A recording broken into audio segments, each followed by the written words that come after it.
Beleza? Nesse vídeo a gente vai falar um pouquinho sobre o Redux Persist, que é a forma da gente persistir os dados em algum storage, alguma ferramenta de storage do Redux. Então a gente vai conseguir, por exemplo, salvar informações que estão no estado da nossa aplicação e mesmo se o usuário deixar a aplicação, voltar, atualizar, qualquer coisa assim, a gente manter esses dados para ele.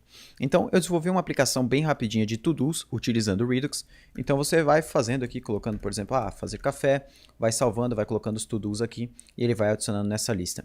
O código dessa aplicação eu criei basicamente utilizando o Create React App, né, que é aquele pacote que cria uma aplicação React já com a parte do Webpack, tudo abstraído, então a gente não precisa configurar nada disso, né, tudo muito fácil. E aí eu só criei aqui uns códigos bem simples que eu vou passar rapidinho. Então eu deletei a maioria dos arquivos, só deixei o index, o app. Aqui o app está fazendo a parte de instalação do Redux, né, colocando o provider. Se você não conhece essa parte de instalação do Redux, tem uma live que a gente fez aqui, chamada Code Quinta, Arquitetura Flux com Redux, que eu explico isso desde o zero, tranquilo? Mas daí eu faço toda essa instalação e eu chamo um componente to-do list aqui, que tem essa parte do formulário e a lista com o UL mostrando os meus to-dos. E lembrando que esses to-dos aqui, eles estão sendo armazenados no Redux. Então eu tenho toda a parte de conexão com o Redux aqui embaixo, beleza? E se eu abrir a minha pasta do Store, eu vou ter o meu reducer de to-dos aqui, que só tem a action de adicionar to-do por enquanto, beleza? E eu tenho também a minha action dos to-dos, que tem só a action de adicionar, assim como lá no reducer eu estou recebendo ela, beleza? E aí, eu tenho um arquivo index aqui, que é o arquivo que eu só faço a configuração do Store bem simples. Então eu pego o Create Store do Redux, pego os meus reducers, né, que eu estou utilizando um Combine Reducers lá para combinar, e faço a criação do Store utilizando a função Create Store do Redux, tranquilo? Esse projetinho aqui, que dessa forma que ele está configurado, se você quiser partir desse projeto, eu vou deixar aqui no link da descrição um link para o projeto no GitHub, que é só você baixar e partir daí para frente, beleza?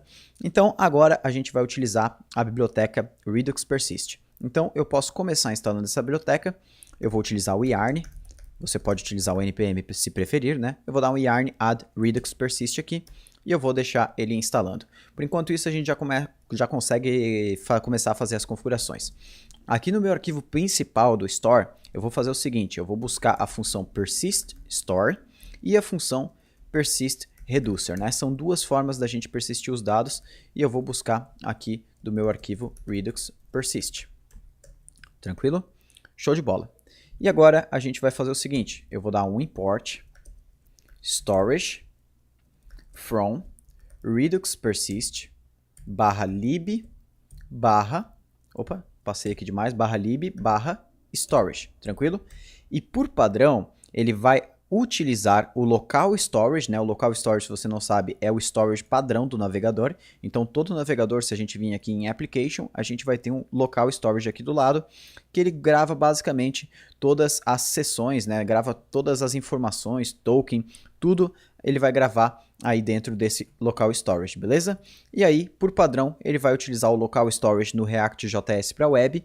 E se você estiver fazendo essa configuração do Redux Persist no React Native, ele vai utilizar por padrão o async storage para fazer a gravação e toda essa parte de persistir os dados do Redux, beleza? E agora que a gente já fez aqui, a gente vai criar aqui uma persist config que serve para a gente configurar o que a gente quer persistir, o que a gente não quer persistir. A primeira coisa que a gente precisa fazer é definir uma key aqui que vai servir como prefixo para as nossas persistências aqui no storage. Então a gente coloca algo relacionado com o nome da nossa aplicação, alguma coisa assim, beleza? Eu posso utilizar, por exemplo, o root aqui, que aí ele vai falar basicamente, né? A gente pode ter mais de uma persistência de dados na mesma aplicação, a gente pode ter mais de um Redux Persist configurado, então eu vou definir essa como root, né? Que vai ser a minha principal. E aqui eu vou passar o segundo parâmetro, vai ser esse storage que a gente importou aqui, beleza?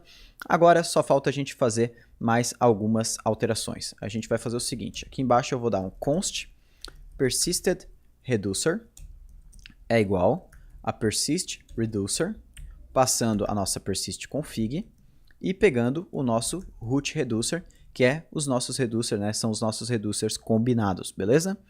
E agora a gente aqui embaixo, além de criar o store, a gente vai, e o store aqui eu crio com o persist reducer, né? Eu não crio, ou melhor, persisted reducer. eu não crio com o root reducer que a gente está acostumado, e eu vou criar uma outra variável aqui chamada persistor. E aí eu vou chamar a função persist store, passando essa nossa variável store que a gente acabou de criar. E aqui daí, ao invés de eu dar um export default só no store, eu vou dar um export default no store e no persistor. Beleza? Então, agora a gente fez algumas configurações já, deixa eu botar a vírgula aqui. Beleza? A gente já fez as nossas configurações. Eu vou vir agora aqui no meu app.js, onde eu faço a configuração do provider do Redux aqui na nossa aplicação. E eu vou importar também outro provider. Na verdade, é o persist gate do Redux persist /integration /react, né? Como o Redux persist ele integra com mais bibliotecas, a gente precisa importar dentro do pacote integration react. E agora, dentro do provider, não é fora, a gente vai colocar o persist gate, certo? E aqui a gente vai precisar passar um loading null, né? A gente consegue colocar uma informação de loading, porém a gente vai passar, a única informação obrigatória é esse persistor aqui, que a gente precisa passar essa variável que a gente acabou de criar aqui dentro, beleza? Deixa eu dar um enter aqui, vou colocar o to-do list aqui dentro. E prontinho, agora eu preciso importar esse persistor. Antes eu estava exportando apenas o store daqui de dentro, mas agora eu estou exportando essas duas variáveis. Então, da mesma forma que eu exporto, eu consigo importar aqui dentro store e persistor. Vou passar o persistor aqui para dentro e aí eu posso salvar aqui a minha aplicação e a gente vai testar ela aqui. Deixa eu ver aqui, an export named store. Provavelmente eu vou ter que fazer assim só. Show de bola. Agora já funcionou. É só tirar o export default que ele volta a funcionar. Agora eu vou começar a adicionar os meus to-dos aqui. Fazer café, teste, entrar na comunidade da Rocket City e dar like nesse vídeo.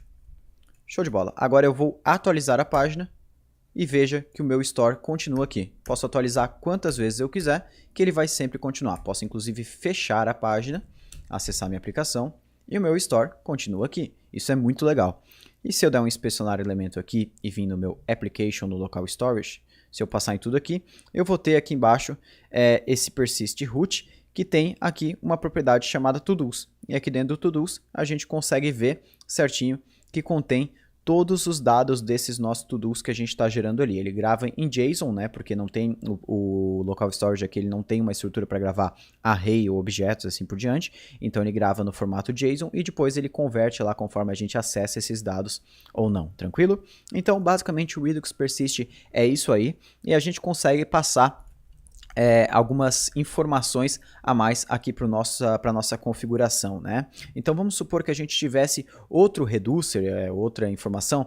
Aqui nesse persist config a gente consegue passar uma informação chamada whitelist, certo? Ou a gente consegue passar uma informação chamada blacklist. Ou seja, no whitelist a gente pode passar quais são os reducers que a gente quer salvar no storage, né, no whitelist. Ou seja, daí ele vai excluir todos os reducers do storage e salvar apenas esses que a gente passar aqui. Então, por exemplo, vamos supor que a gente tenha um reducer de to-dos e um reducer de autenticação e eu quero gravar apenas o reducer de autenticação. Eu posso vir aqui no whitelist e passar, por exemplo, só o nome do reducer que eu quero gravar aqui e ele vai gravar apenas esse. Ou, por outro lado, eu posso apenas remover alguns reducers. Então, vamos supor que eu tenho de autenticação, de to-dos e tenho outro, uma lista, sei lá, de usuários. Eu não queira salvar apenas o de to-dos. Eu posso vir aqui no blacklist e passar daí to-dos, que ele vai deixar de salvar apenas os to-dos, beleza? Isso aqui esse Redux persist ele é muito poderoso. Então, além de ele ter integração com o local storage, ele tem integração com vários outros tipos de storage, né? A gente tem vários tipos de storage de dados. A gente pode salvar, por exemplo, em cookie, a gente pode salvar até em arquivo físico, a gente pode salvar na session storage, a gente pode salvar... Tem muitos e muitos tipos de storage que a gente pode utilizar aqui, né? Tem o PaultDB, tem um monte de banco de dados para web que a gente pode utilizar. Mas basicamente é isso. Se você gostou desse vídeo, não esquece de mandar para os seus amigos, aí dá um like no vídeo que ajuda bastante na divulgação.